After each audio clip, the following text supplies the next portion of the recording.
Kamu berbaring di rumput, menatap langit biru, menikmati nyanyian burung dan berjemur. Kamu melihat awan dengan bentuk berbeda perlahan naik tinggi ke udara.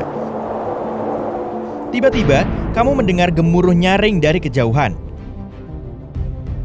Kamu berdiri dan melihat awan tebal besar di atas. Tapi bukan ukurannya yang membuatmu takut, melainkan bentuknya. Awan itu mirip tengkorak. Tenang, bukan berarti akan terjadi hal buruk.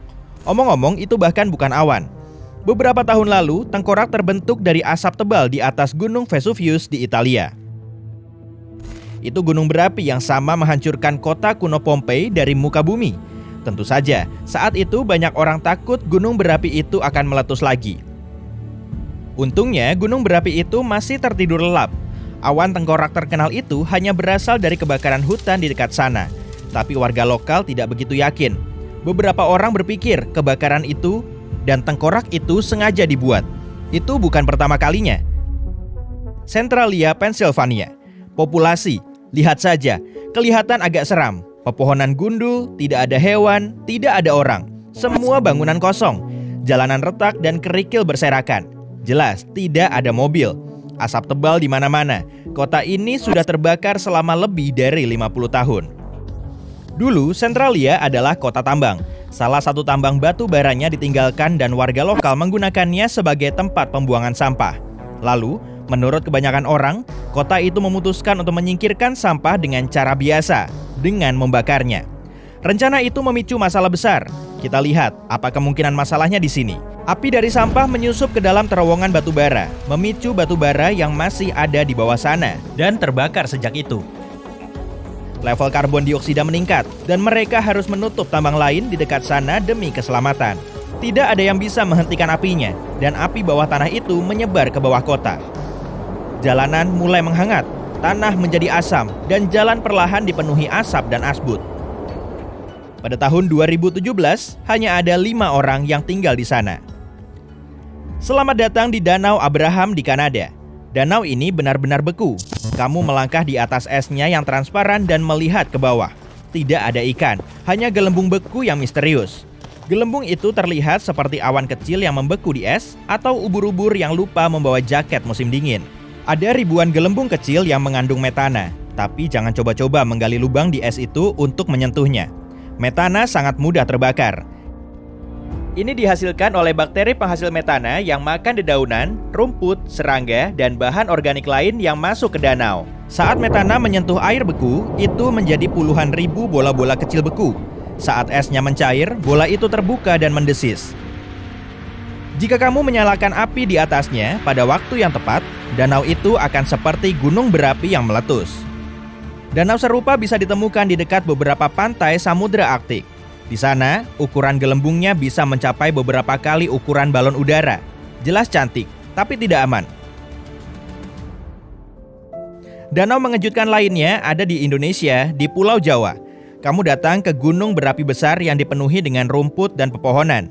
Gunung berapi itu tampak tidur, tapi asap keluar dari sana. Kamu mendaki ke puncak. Lelah, lunglai, berkeringat. Kamu siap menyegarkan tubuh. Bagus, kamu berhasil mencapai puncak. Kamu melihat ke mulut gunung berapi itu. Tidak ada lava yang mendidih, hanya danau cantik, terang, berwarna toska di bawah sana. Itu seperti oasis, waktu yang sempurna untuk berenang. Kamu turun dan siap melompat.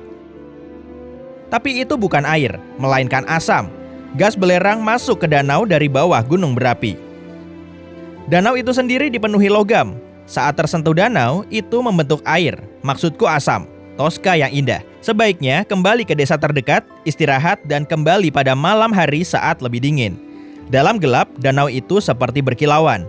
Tepat di atasnya, kamu melihat awan kecil meledak dipenuhi cahaya. Gas belerang naik dari danau, bercampur dengan udara, dan mengeluarkan kilat cahaya biru terang. Namun, jangan terlalu dekat. Di langit, di bawah tanah, gunung berapi, danau. Waktunya pergi ke laut. Kamu naik yacht dan berlayar, tak peduli di mana. Yang berikutnya ini terjadi di seluruh dunia. Jadi lautnya jernih dan tenang. Tidak ada angin di layarmu, semuanya sangat tenang. Tunggu, apa itu? Kamu mendengar suara nyaring. 2 detik kemudian, gelombang besar jauh lebih tinggi dari tiang kapalmu, naik dari laut yang tenang dan menerpa yatmu. Kapal itu berhasil tetap tegak dan gelombang besar itu menghilang. Kamu baru saja selamat dari serangan rock wave. Menurut beberapa ilmuwan, ini terjadi saat arus laut permukaan berhadapan dengan angin sakal yang kencang. Ilmuwan lain mengatakan ini terjadi saat arus hangat dan dingin bertabrakan. Satu lagi teori populer adalah interferensi gelombang, di mana gelombang kecil menyatu untuk membentuk satu gelombang besar. Dalam kondisi tertentu, gelombang itu mendapat semacam kekuatan super. Dari semua gelombang di area ini, akan ada satu yang menyerap energi dari semua gelombang lain. Saat penuh, gelombang itu memuntahkannya. Mungkin itu sebabnya gelombang itu sangat besar, tapi hanya bertahan sesaat. Bagaimana dengan awan? Menyeramkan? Bisa saja. Jika itu awan petir besar, dinding abu-abu dan hitam yang menghalangi matahari, bulan, dan bintang. Kamu sedang bersantai di halaman belakangmu, lalu melihat awan petir. Lalu ada badai petir, hujan es, banjir, dan bahkan tornado. Itu mudah dilihat berkat penampilannya yang luar biasa, tebal, berat, dan gelap. Bagian dalamnya bahkan bisa berkilauan karena petir. Itu awan yang menyeramkan, tapi sebelum kamu kabur, mari lihat pembentukannya.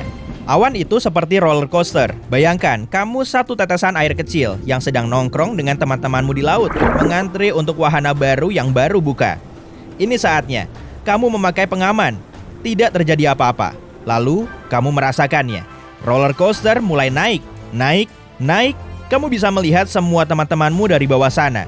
Mereka sangat kecil. Kamu terus naik, menunggu untuk turunan besar. Tapi tidak terjadi apa-apa. Lalu, kamu berada tinggi sekali sampai kamu berada di awan. Di atas sini tidak menyeramkan, dan kamu punya banyak teman. Bagus. Di sini mulai dingin. Kamu melihat sekeliling, ini terjadi kepada semua orang. Kamu diubah menjadi kristal es yang indah, sangat berkilau dan cantik. Awan itu terisi, menjadi penuh dengan semua tetesan air. Wahana itu masih tenang dan Wahana itu mulai turun dan kamu mulai terjun bebas. Awalnya perlahan, lalu lebih cepat. Ribuan temanmu jatuh kembali ke darat, beberapa berpegangan erat pada susuran tangan. Beberapa tertawa dan melambaikan tangan ke udara. Wuhuu! Dan pure! Tapi aku lebih suka wahana petir. Di sana, mereka memasang pengaman. Wahana dimulai, lalu kamu bermain bom-bom kar di awan. Semakin sering kamu bertabrakan dengan tetesan air lain, semakin banyak petir yang diciptakan. Tidak semua petir terjadi di dalam awan. Ada fenomena langka yang disebut petir vulkanis. Petir itu terjadi di atas gunung berapi. Yang paling terkenal terjadi di Jepang. Gunung itu meletus hampir setiap hari dan memuntahkan awan hitam ke udara. Jadi, itu awan gunung berapi yang sangat mengerikan. Ditambah petir. Wow, petir biasa terjadi selama badai saat kristal es bertabrakan. Di petir vulkanis, butiran debu bertabrakan, menciptakan gesekan dan memercik di langit.